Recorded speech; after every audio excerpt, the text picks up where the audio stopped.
a nação perde a sua soberania. E perdendo a sua soberania, também ela perde a sua liberdade. A segunda coisa muito importante que eles perderam foi a exclusividade de Deus.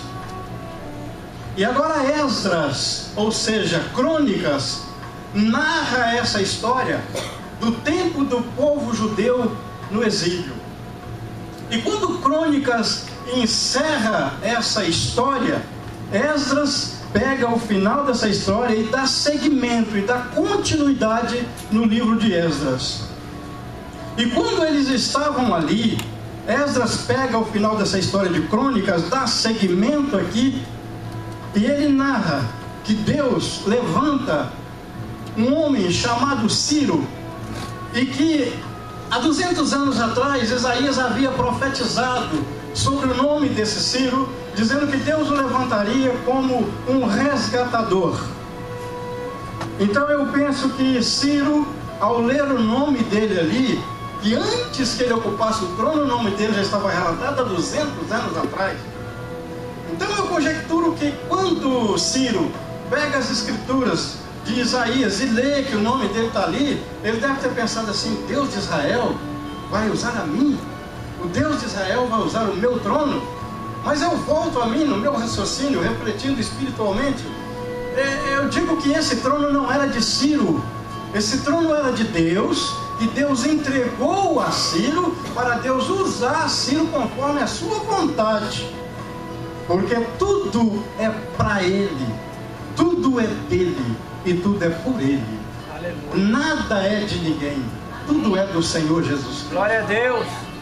Então Esdras narra aí um tempo, irmãos, de liberdade, enquanto Crônicas narra o tempo de exílio. Esdras vem trazendo a ocasião já da liberdade para esse povo que foi cativo para a Babilônia. E quando Esdras começa a narrar isso aí, ele diz que chegou o tempo da liberdade. Então, movido por Deus, aquele povo começa a devolver algumas coisas que foram subtraídos de Jerusalém, para que retornasse para Jerusalém. E aí ele começa a receber ouro, prata, alguns utensílios da casa do Senhor. E ele começa então a organizar o movimento de retorno para Jerusalém. E quando ele começa a organizar o tempo do retorno, ele lembra que o caminho era um caminho muito perigoso, um caminho muito arriscado, esse caminho de retorno. Era caminho que tinha muitos perigos, muitas ciladas, de salteadores, de assassinos, de pessoas cruéis, o que não é diferente do mundo de hoje. Era igual, talvez era até pior naquela ocasião. E aí ele se sente amedrontado. A Bíblia diz que ele teve medo, teve temor, porque a responsabilidade era muito grande na mão dele. Trazer de volta todo aquele povo, todo aquele ouro, todos aqueles utensílios, toda aquela prata, toda aquela riqueza de volta para Jerusalém, e a carga da responsabilidade toda em cima dos seus ombros. Então ele lembra, só Deus poderia estar com ele. E que o Espírito Santo move o meu coração nesta manhã, é de falar para mim mesmo e para todos os meus queridos irmãos e todos quantos me veem e me ouvem, que chega um determinado momento nas nossas vidas em que Deus tira tudo do lado, em que Deus te tira tudo que está ao teu lado. Não é o médico, não é o segurança, não é o esposo, não é a esposa, não é a família, não é os amigos, não é a igreja, não é o pastor que vai estar ali do seu lado. Agora você olha e vê você sozinho. Não existe um ombro que você possa repousar. Agora você vai ter que acreditar em Deus, porque agora é só você e Ele. Você olha para todos os ângulos e não vê nada e nem ninguém. A única solução agora é crer que Deus é Deus, e que só Ele pode te arrancar dessa situação. Lembrem daquela música do poeta Lázaro.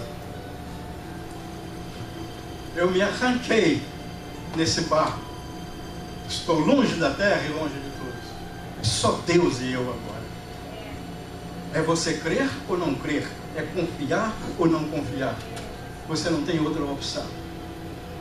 E o que aconteceu com ele foi isso. Ele preferiu crer em Deus do que crer em cavaleiros armados ou em exército. E como ele creu em Deus, Deus o trouxe em segurança. E ele ainda diz: a boa mão do Senhor nos trouxe à nossa terra natal, intactos e em segurança. Porque se não fosse a boa mão do Senhor, o nosso inimigo nos teria trucidado no caminho. E existem momentos, queridos, em que você vai deparar com essa solidão. Vai chegar um momento na sua vida, talvez já até chegou e já passou, em que você se sente obrigado a gritar: socorro, Senhor.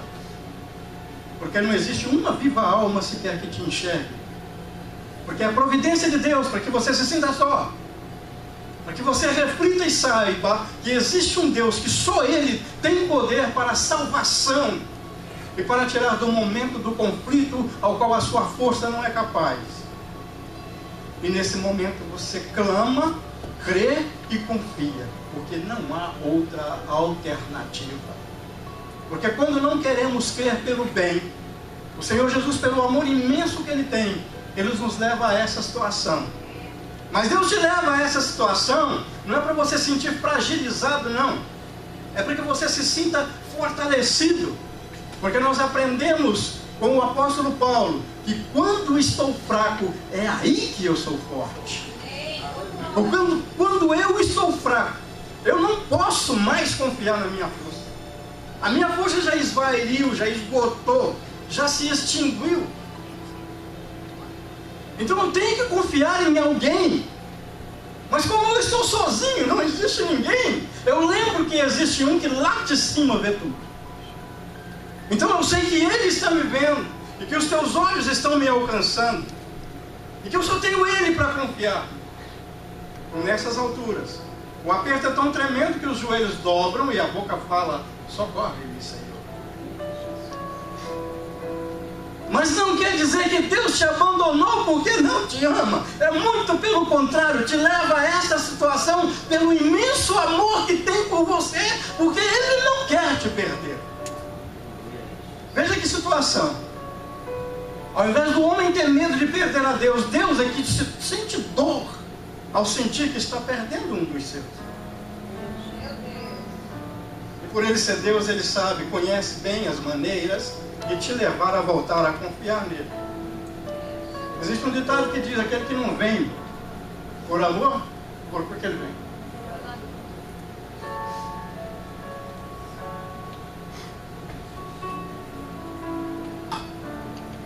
Quando ele ajunta esse povo e volta para Jerusalém, o templo havia sido destruído. Os muros da cidade, a cidade havia sido destruída. Então ele volta e começa a reconstruir o templo. E quando ele começa a reconstruir o templo, ele lembra que tudo aquilo aconteceu porque o pecado entrou no meio do povo de Deus. Os reis que reinavam antes em Jerusalém não foram reis que regeram a nação segundo a autoridade de Deus. Eles regeram a nação segundo a autoridade de homem, conforme o coração de homem e não conforme o coração de Deus. E o pecado começou a imperar, o pecado começou a dominar Israel. Então Deus permite que um Nabucodonosor vem e rouba o povo e destrói a cidade e derruba muro e acaba com o templo. O templo ficou destruído. Agora Esdras vem com todo esse povo que foi levado para o exílio. E Deus dá para ele uma orientação para reconstruir o templo. E quando ele começa a reconstruir o templo, ele já começa ali a adorar a Deus. Mas a Bíblia diz que antes dele edificar o templo, ele reúne o povo numa praça.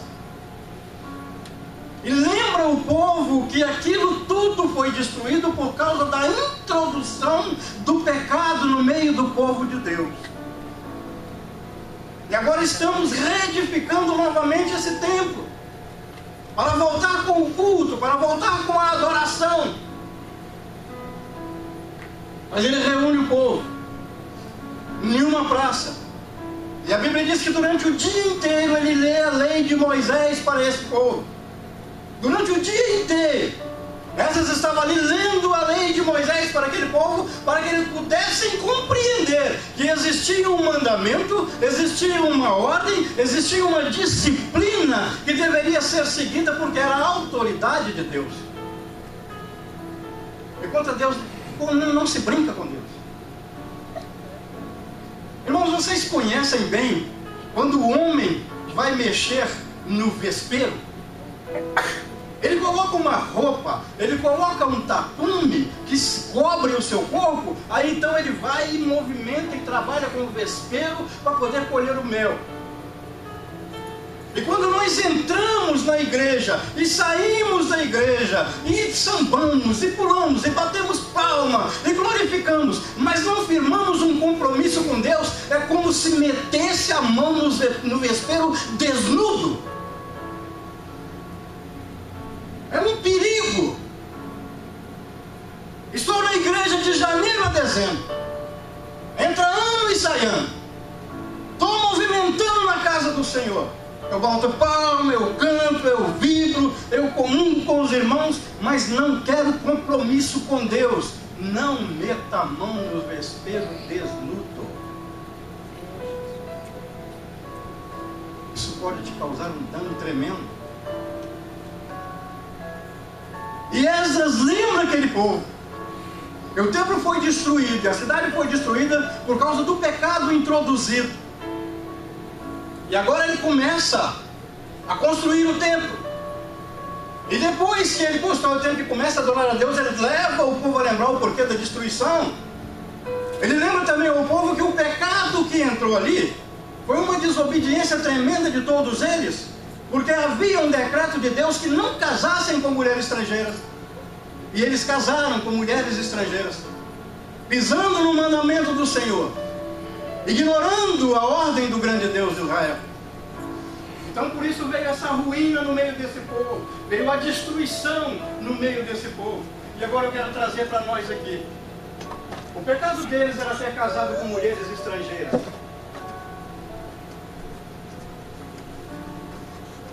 E eu raciocino comigo, eu quero saber de mim, qual é o meu pecado hoje? Onde foi que eu pisei no decreto de Deus? Onde é que eu dei brecha para que o meu templo seja destruído?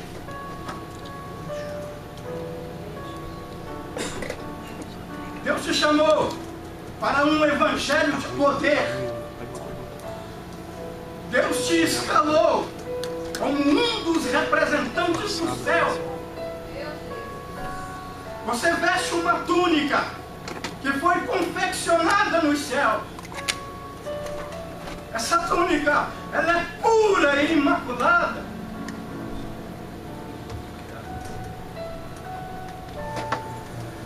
As manchas do mundo e do pecado não podem aderir a ela, porque existe um óleo que quando o pecado vem e bate, ele escorre e cai. Porque Deus não admite mancha pecaminosa na veste de filho eleito. Mas Ele nos chama a um compromisso de fidelidade. A nossa alma é algo muito precioso, que a Bíblia relata que ela vale muito mais do que o mundo inteiro. Se ajuntarem todas as nações com todos os seus cofres, com todas as suas economias, quantos trilhões de dólares ou de euros daria isso? A sua alma vale muito mais. E os céus confiam em você ainda. Enquanto enquanto você estiver sentindo a pressão do oxigênio entrando nas suas narinas, é porque Deus ainda tem uma esperança em você. A gente reúne nas igrejas, a Igreja Universal de Deus do Mundo, reúne-se, cada um no seu templo, cada um no seu período, no seu horário, e cultua, e ora, e canta, e louva. Eu sou capaz de dizer, não vi isso em lugar nenhum, é um cálculo que eu faço comigo. 80% desses esqueceram que o objetivo do Evangelho é resgatar a alma do mundo para trazer para a mansão celestial com Jesus Cristo. Estão acomodados. Deus nos chama para uma responsabilidade. Deus nos chama para o momento final.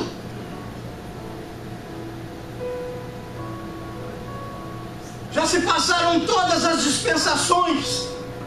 Nós estamos na última dispensação da graça. Jesus está aflito por me ver acomodado. O Espírito Santo está movendo daqui para lá e de lá para cá, tentando ressuscitar crentes mortos que não dão sinal de vida.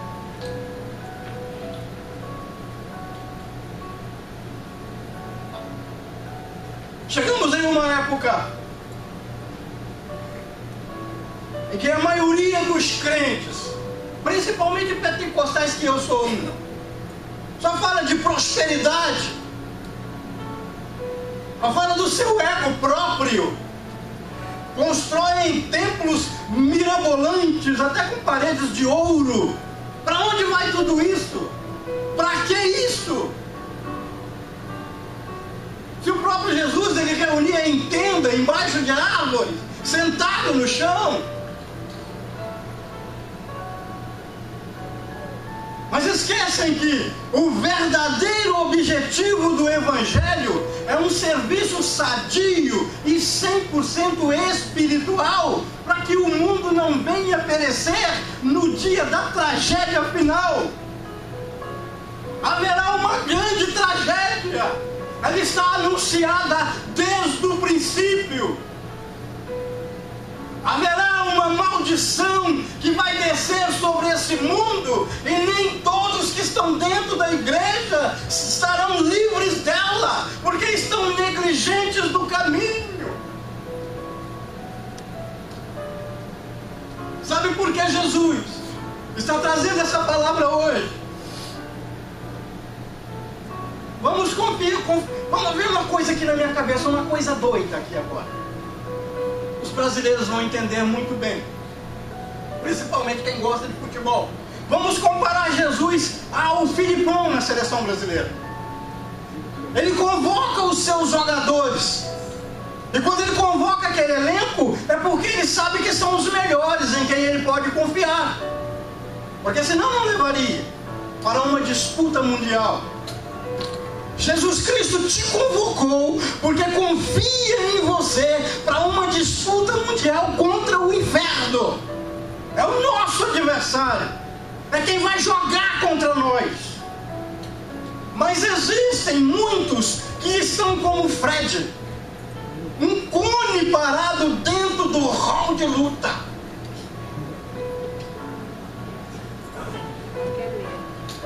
Mas ele ainda confia em você, mesmo estando como Fred, que tomou uma vacina de paralisação dentro do campo. Me perdoe, Fred, se estiver vivendo, amigo. Não posso fazer nada por você. Eu gosto muito de você, Fred, mas lamento, você está sendo usado aqui, porque é real. Mas ele ainda continua acreditando, porque no jogo seguinte coloca ele de novo. E lá está o Fred, em uma nação inteira, esperando que ele reaja, esperando que essa anestesia passe e que ele passe a movimentar pernas, braços, membros e troncos e raciocínio. E naquele momento ele extinguiu, acabou. Assim é o crente. Jesus te escalou para uma seleção celestial. Aleluia. Espera uma reação sua, ainda que você esteja adormecido, para que você reaja e ajude ao Neymar, que está se matando para fazer tudo sozinho, porque você está só assistindo o Neymar lutar. Tem crente que para e fica olhando para o pastor. O pastor vai lá, e o pastor vem cá, e o pastor soa a camisa, e o pastor não dorme de noite, e o pastor emagrece, e o pastor já está com estafa, e já começa uma depressão, porque é normal, porque é um corpo físico. Ele não tem tempo para cuidar da saúde, porque você está escorado nele. É um peso. Nós somos chamados para lutar e ajudar e levar a cruz. E arrastar uma multidão e chegar diante de Jesus. Senhor Jesus, eu não sou o pastor que o Senhor escolheu não, mas eu fiz a minha parte, está aqui, eu trouxe junto com ele, Senhor Jesus, está aqui. Eu venci, Senhor. E aí você vai ouvir: seja bem-vindo, bendito de meu Pai, e possuir por herança o reino que está te preparado desde a fundação do mundo. Aleluia. Santo Deus. Jesus te chamou para um evangelho de poder. Ele acredita em você. Existem crentes que sabem te falar a grade da televisão de segunda a segunda, qual o programa que vai vir após o outro, mas não sabe citar um capítulo da Bíblia sequer. Mas ele pensa, tem 25, você tem 40. Você tem 40 anos de falta de vergonha. Eu te pergunto uma coisa do livro da Bíblia, você não sabe responder. Irmãos,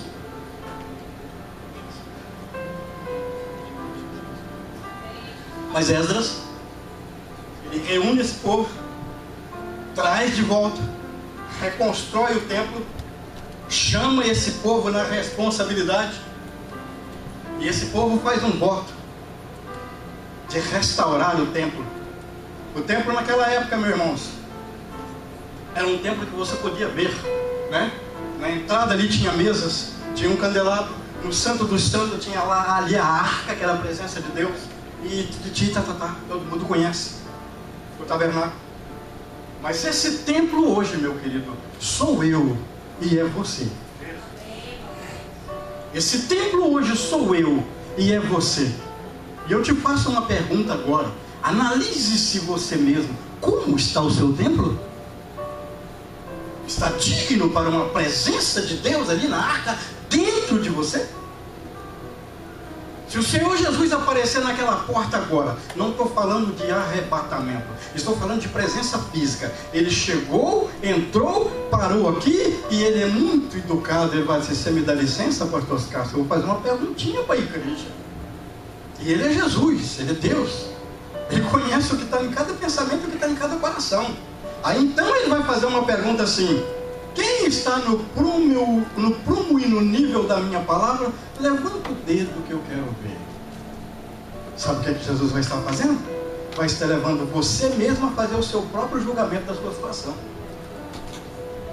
Então não espere que ele entre fisicamente por ali e faça essa pergunta. Analise-se, porque eu estou me analisando. Como é que está a sua situação diante de Jesus agora? Como é que está as ruínas do templo por aí?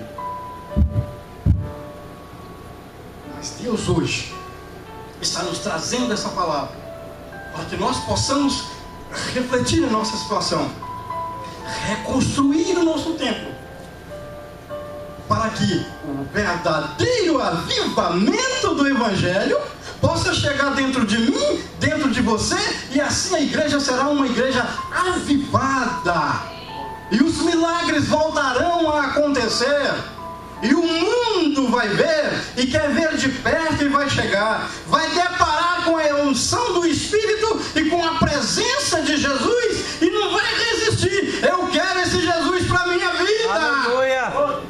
E vai acontecer que vamos ter que dispor desse templo e arrumar um muito maior, porque o mundo vai querer estar conosco na presença de Jesus. Glória a Deus.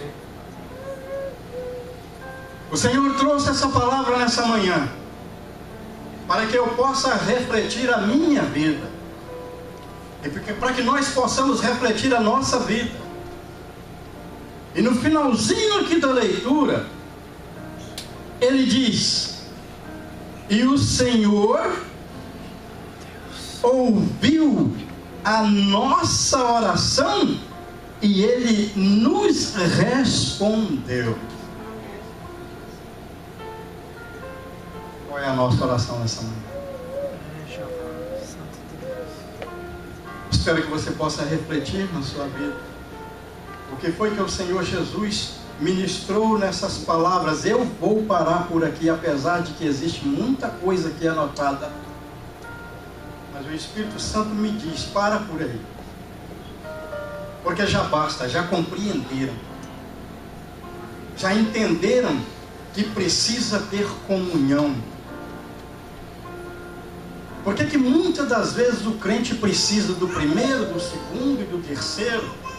Pede socorro para um, para outro e para outro. É porque não está existindo dentro dele uma comunhão com Cristo.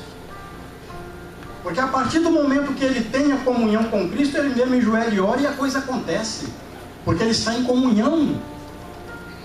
Ele tem um vínculo. Deus ainda o ouve. E o Espírito Santo diz: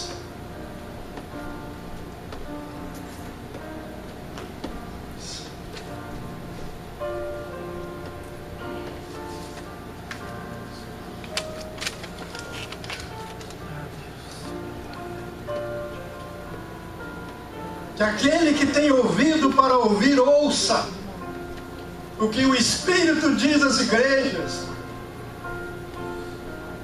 Mas o Senhor está dizendo que a igreja não escuta mais. A igreja não está escutando mais. Por mais que venha Xande, por mais que venha o pregador deficiente visual, por mais que venha os grandes pregadores, por mais que venha o pastor Wellington, Wesley, que venha o pastor Cássio, o pastor Humberto, o presbítero Jordano, e prega a palavra de Deus aqui na frente, a igreja não está escutando mais.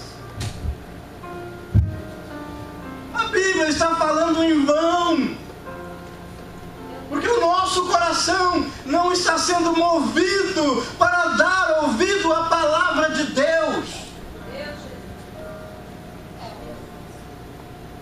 É um tal de levanta e cai, e que sai e que entra, e que morre e que ressuscita. Entra na igreja, sai da igreja, qualquer vento que vem leva embora. Quem conhece Gigoga? É um ramo que está dentro de uma lagoa. Os mineiros conhecem muito bem a gigoga que invadiu a lagoa da Pampulha. É uma plantazinha que fica sobre a água e qualquer marezinha que vem leva ela embora. Qualquer ventozinho que vem leva embora. Eu vou sair porque meu irmão brigou comigo. Eu vou desviar porque o meu casamento acabou.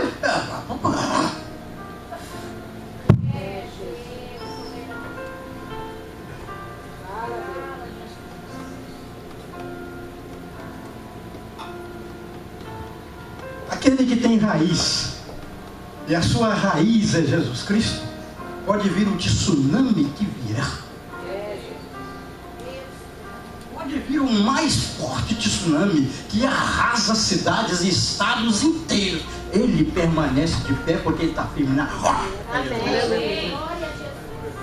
Deixa nesta manhã de ser um crente gigoga. Deixa nessa manhã de ser um crente dodói. Cresça. Seja adulto na presença de Deus. Às vezes por uma palavrinha que escorrega da boca do pastor, ou da boca do pregador, ou da boca do professor na sala de aula, meu irmão, seu coração não sabe relevar? Em nome de Jesus, conserta isso. Às vezes a irmã te falou uma frase, uma palavra, não era a intenção dela de te ferir, mas você saiu todo ferido, todo ensanguentado, todo escalabrado. Quem paga o pato é Jesus. Quem paga o pato é a sua comunhão. Não, ela não serve para nada a sua comunhão. Aquele que não tem comunhão com Cristo, não tem comunhão com a salvação. Se eu estou de mão de Jesus, o céu não é o meu lugar. E nós estamos vivendo uma ocasião também. Os crentes estão muito acostumados com o mundo. Os crentes estão muito aliados com o mundo. Ah, eu estou fazendo isso porque não tem nada a ver. Vai para dentro da Bíblia, pergunta para ela se tem algo a ver.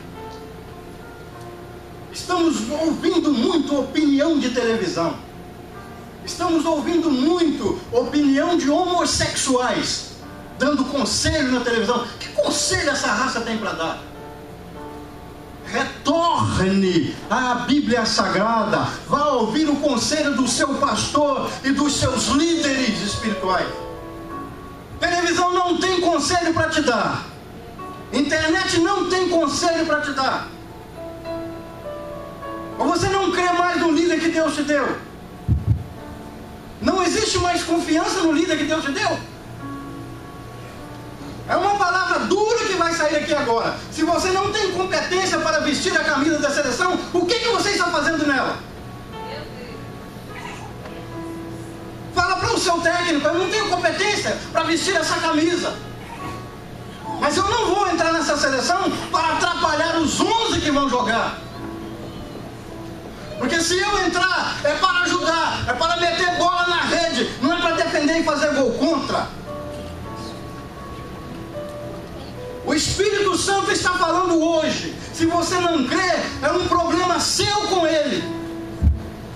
Porém eu creio, porém eu ouço, porém eu vou tentar me corrigir, porque eu quero garantir a minha vaga que já está aberta no céu. Glória a Deus. Não é hora de ficarmos ouvindo a papinha de angu doce. Não é hora de ficarmos ouvindo aquele mousse maravilhoso. Esse é o da minha preferência. Não, é hora de tomar um chá de losna, mas entrar no céu com todos os órgãos intactos perante Jesus. Pelo Senhor, pelo seu sangue eu venci. Aleluia. Aleluia. É Deus. Vamos deixar, irmãos, eu não estou falando com um e com o outro, eu estou falando comigo. Vamos deixar, Jacinto, a hipocrisia, o fingimento, e seguir a um Deus, Jacinto, que realmente espera mais de você. Esse negócio de deixar líder trabalhar sozinho e deixar pastor trabalhar sozinho, isso é um tremendo pecado. Isso é um tremendo pecado. Mas qual que é o pecado, evangelista? O pecado da covardia. Deus não chamou covardes. Deus chamou valentes, homens corajosos, que regaça a manga e fala para Satanás: Satanás, sai da minha frente, porque eu vou partir para dentro de você, porque a autoridade de Jesus está comigo. Aleluia. Crente que corre do capeta é crente que está sentado no pecado. Crente que está com comunhão com o inferno. Para que eu vou ter medo do diabo? Para que eu vou ter medo do capeta? Se o que está em mim é que luta por mim. Aleluia. Estamos chegando num momento em que cada um de nós tem a obrigação de levantar a mão e botar o capeta para correr. De levantar a mão para o enfermo e ele ficar curado se for a vontade de Deus. Às vezes Jesus está louco para curar um determinado enfermo, mas olha lá quem vem orar. Olha quem foi lá orar por ele.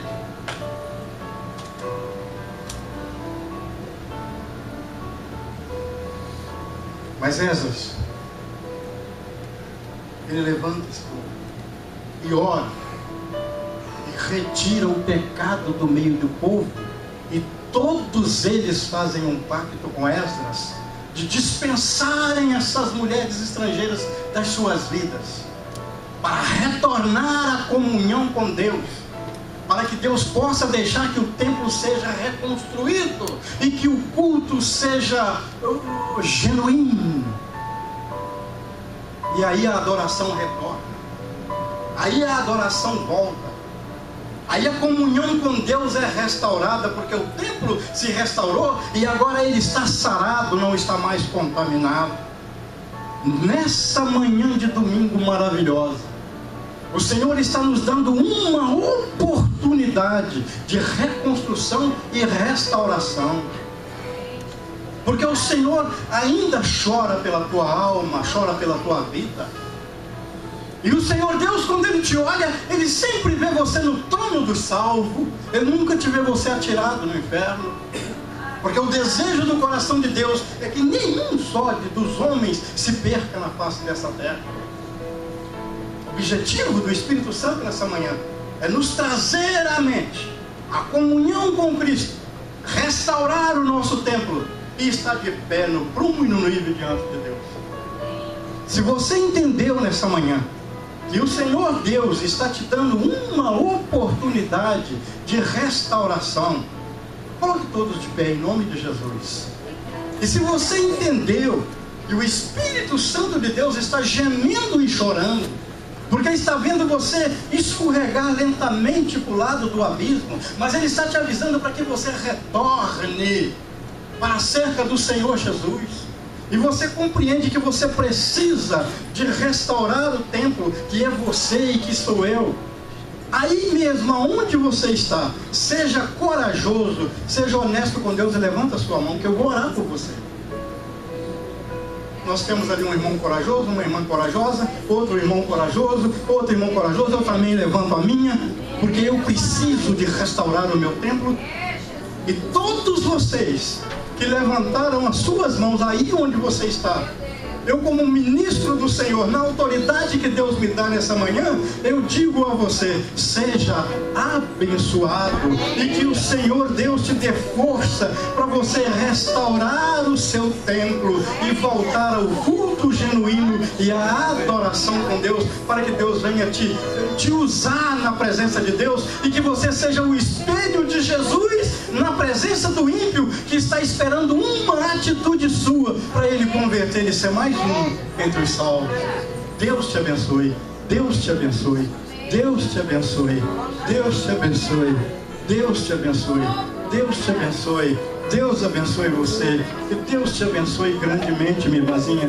Deus te abençoe grandemente.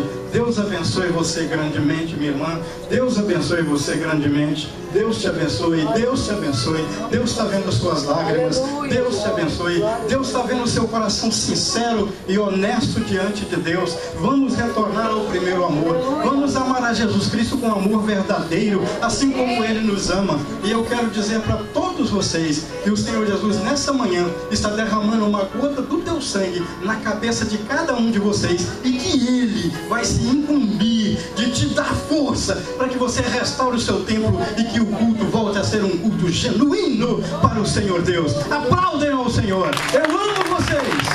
Eu amo cada um de vocês. Vamos ouvir um louvor. Eu amo cada um de vocês. Que Deus nos abençoe. O pastor dessa igreja nos ama. Ele ama cada um de nós. O Espírito, quando traz essa palavra, é porque Ele quer restaurar para nos amar mais grandemente ainda, e para que nós possamos estar no aconchego dos braços de Jesus. Muito obrigado, e que Deus seja com todos vocês. Um bom domingo e a bênção sobre todos. Amém. Pastor Carlos.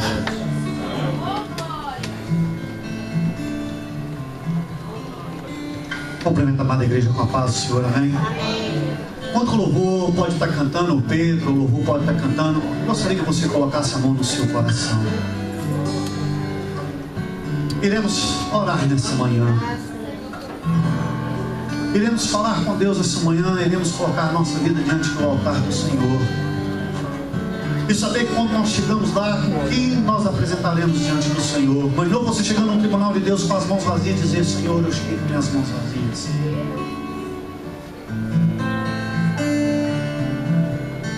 Há uma passagem na Bíblia que o Senhor deu 5 talentos a um servo. Ele granjeou e ganhou mais 5. Deu 2 e esse granjeou e ganhou 2. Mas deu o talento a um e ele pegou esse talento e enterrou. E o dia que o servo chegou e falou, eu tive medo, e peguei o talento que o Senhor me deu e eu me enterrei. E ele virou e falou, servo inútil e infiel.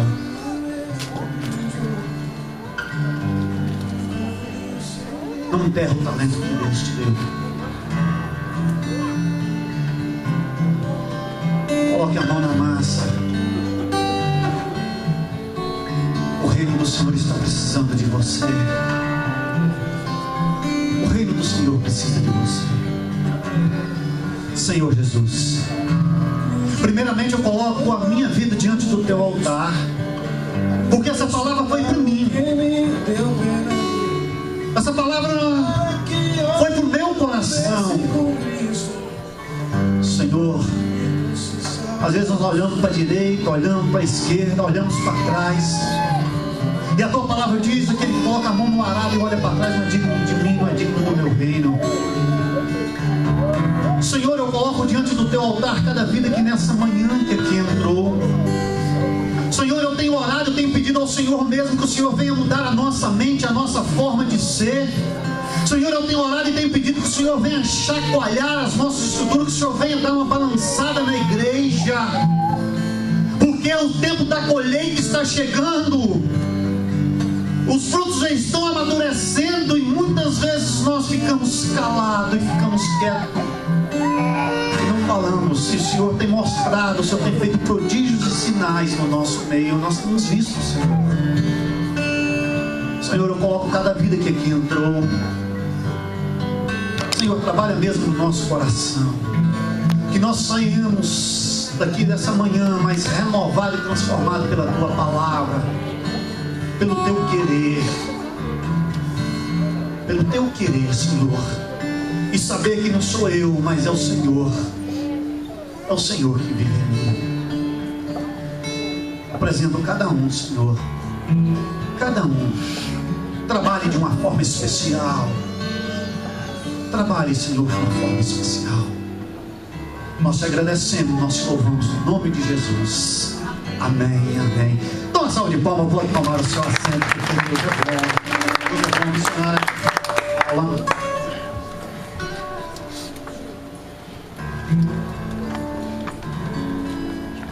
Amém, glória a Deus, que palavra abençoada, Jesus.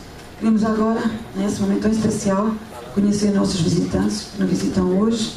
Eu creio que todo mundo já conhece, né? O papai e a mamãe do Daniel, o irmão, que é a irmã Rosângela, o irmão Avivaldo e o Gabriel, o irmão do Daniel. Então, que a igreja diz para vocês, sejam bem-vindos em nome de Jesus, e que possa saber que o Senhor tem uma bênção toda essencial para vocês, amém? E também não esquecendo, né, a primeira vez, né, a menininha da Karine e do Daniel, que Deus possa abençoar essa menininha, em nome de Jesus. Para já é bênção no nome do Senhor, amém? E agora é um momento muito especial de ofertar e dizimar na casa do nosso Deus, amém? Glória a Deus. Enquanto você está orando, que os irmãos possam estar à vontade, venham trazer com gratidão, com alegria, em nome de Jesus, sabendo que o Senhor, Ele irá prover a sua necessidade, amém? Possam estar à vontade, em nome de Jesus, amém. Senhor, nosso Deus e nosso Pai, está aqui, papai, Senhor, tu sabes, ó Pai, os teus filhinhos, ó Pai, que estão entregando, ó Pai, Senhor, Pai, aquilo que o Senhor tem dado para eles, Pai.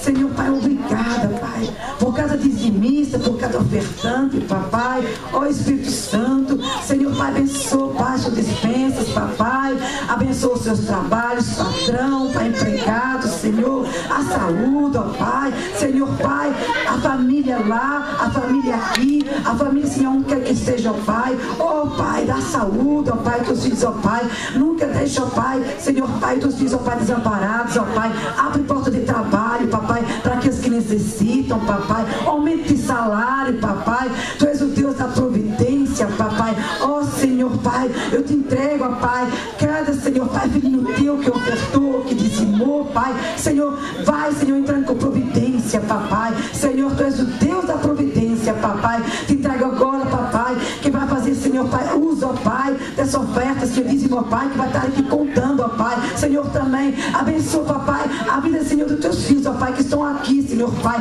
na mão, Senhor, Pai, na obra, Pai, contando, Senhor, Pai, esse dinheiro, ó Pai, tudo, ó Pai, te entrego, ó Pai, para a honra e glória do teu nome, ó Pai, muito obrigada, papai, em nome de Jesus, amém, glória a Deus. Passa a palavra para o nosso pastor, amém? Amém, Senhor. Deus é bom e muito bom. Estou feliz, né, como o evangelista falou, do passeio que nós fizemos.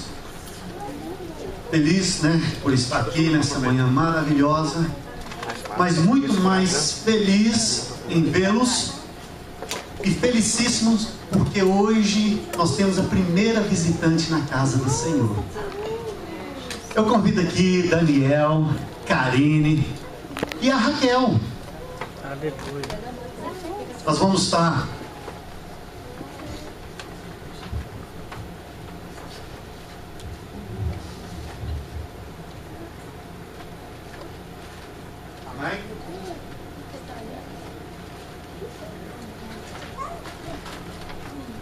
convido eles para estar aqui na frente.